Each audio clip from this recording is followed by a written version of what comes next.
Welcome to Contact Centres Uncensored. My name's Simon Blair. And I'm Shelley Flett, and we're bringing you cut-through conversations for leaders.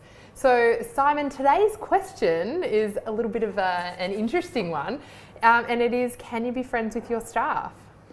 I have a very simple answer to that, which I'll just hold back on, but I'm curious to know, because I actually read it this morning. You've blogged about this. Yes. I thought I'd better do this as prep, knowing we were going to talk about it, because I saw it come up on LinkedIn a few weeks ago. Yeah.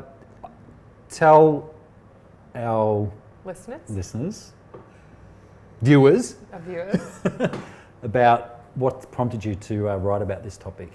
So I coach a lot of leaders, I speak with a lot of business owners, and I'm still surprised at how many comments I hear that I don't want to be too friendly or become friends with my staff because of the disadvantage that my business or my team will be. So, and often that is, I don't want them to feel like they can take advantage of me.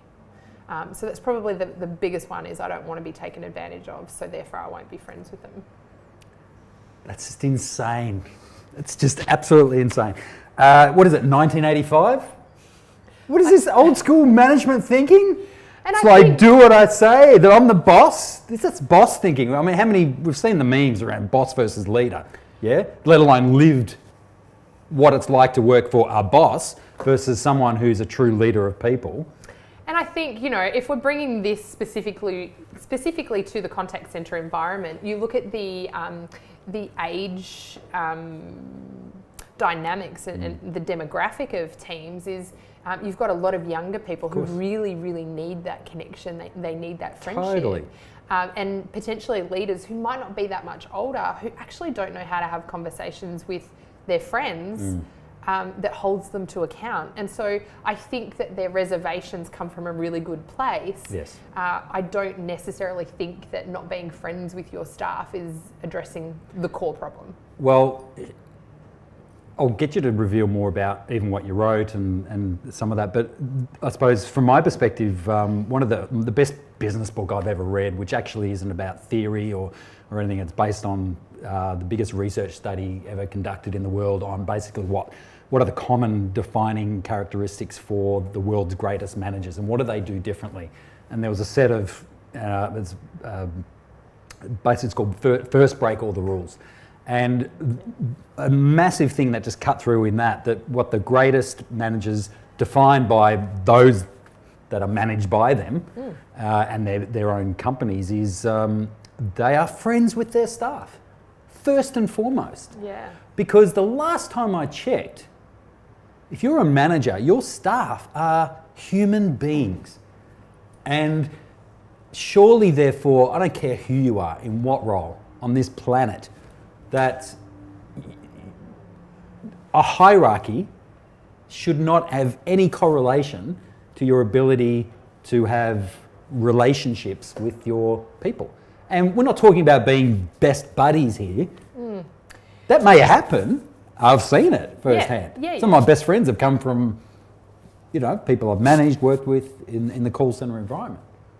But it's just insane. So I get both sides. So when I first became a leader, I actually, I moved up through the ranks, and a lot of leaders in contact centres start on the phones.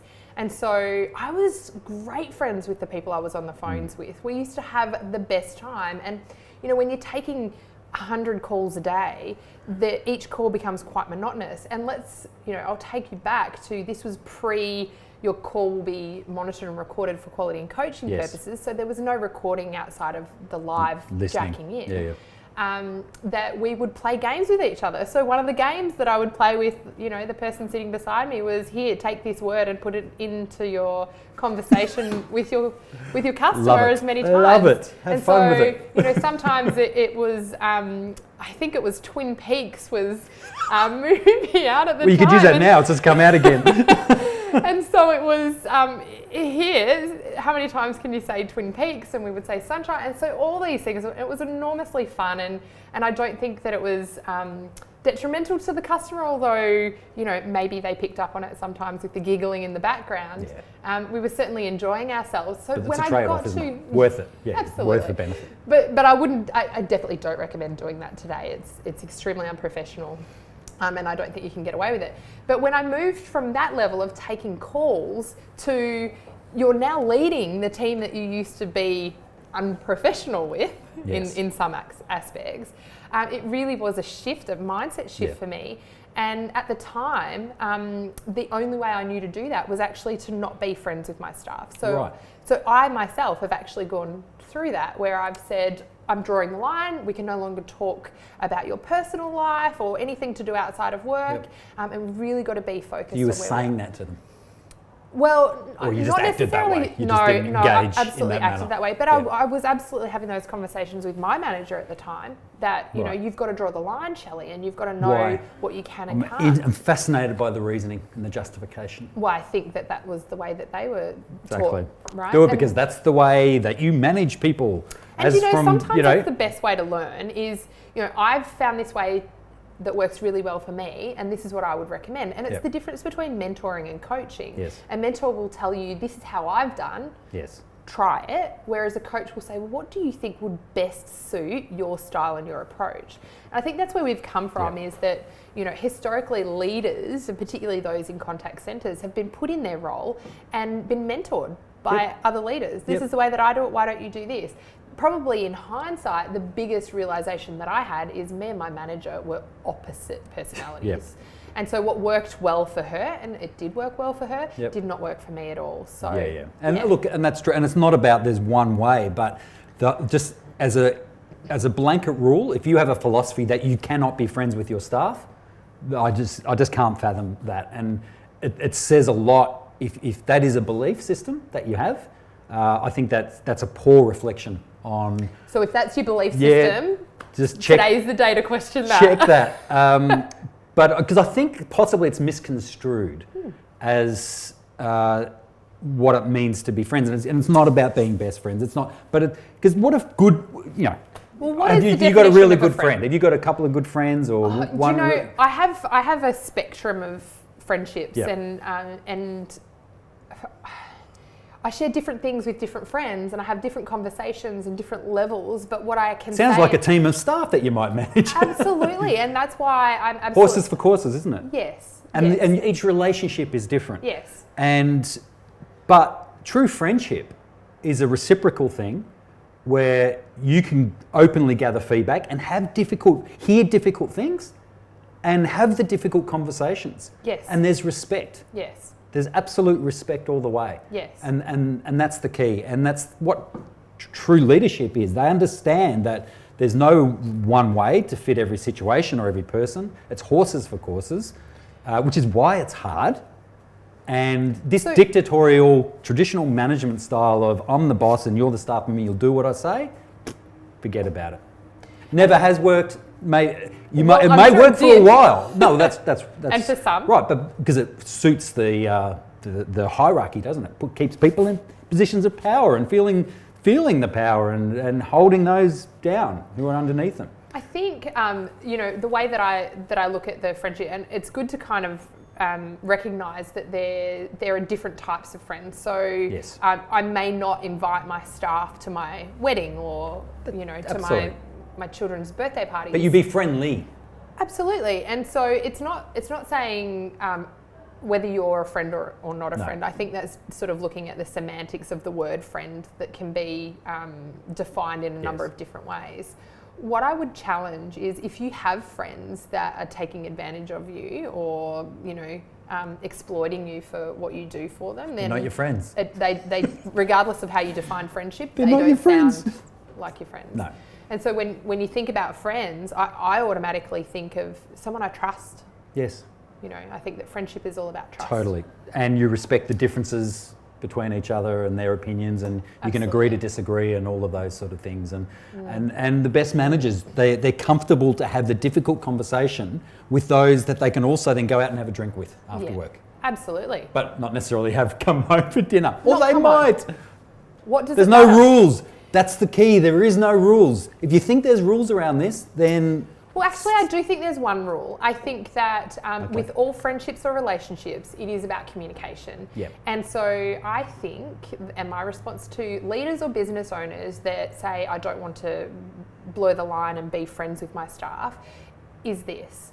Know how to communicate with your people, know what level to communicate with them on, Yep. and be upfront. Tell them, if there's things that I'm a leader, there are things that I can't tell you, Absolutely. but at least I'm telling you that there's things I can't tell you. That's right. So that's on the table. And the respect around, the mutual respect around that. Absolutely. You don't think less of me because I've hidden something from you. No.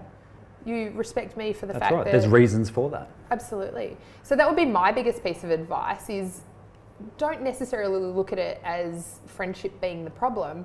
Look at it as your communication, your adaptability to interact with people as being the challenge, and work on that. What about you? What's your... Well, my take is people who have the mentality that you cannot be friends, my assumption is that they view that traditional hierarchical boss relationship. I'm a boss as opposed to a proper leader, and it just, in my opinion, it just never works. It's not sustainable.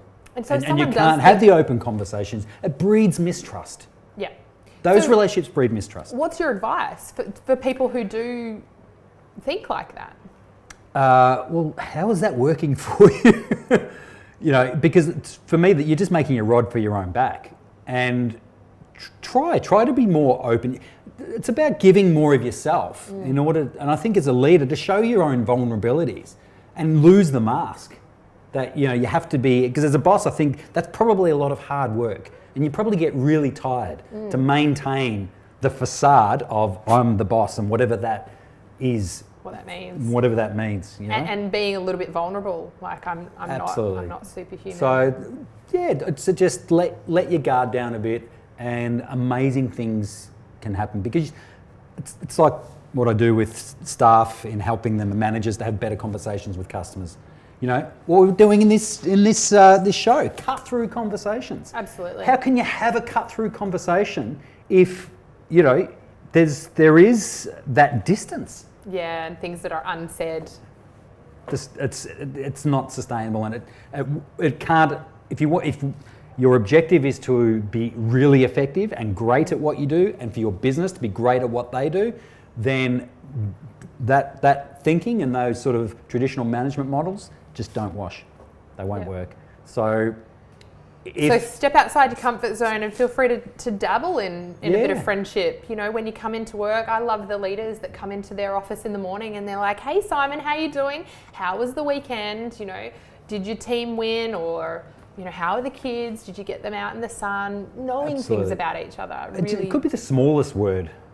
A little wink as you go past. Not in an inappropriate way, but you know what I mean? Like that friendly sort of, I recognise you, even from a distance. Like, or we could develop some type of hand. Yeah, fist pumpy type.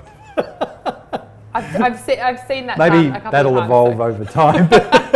We're not at that stage yet, Shelley. Not yet. So we will have a secret handshake designed for you in the coming episodes. But thank you so much for joining us. We'd love to get your questions, so please just enter them below, and we'll absolutely get on board and respond to you. And feel free to contact us on social media and connect. Absolutely. Great. We'd love to hear your questions and get involved. Thank you.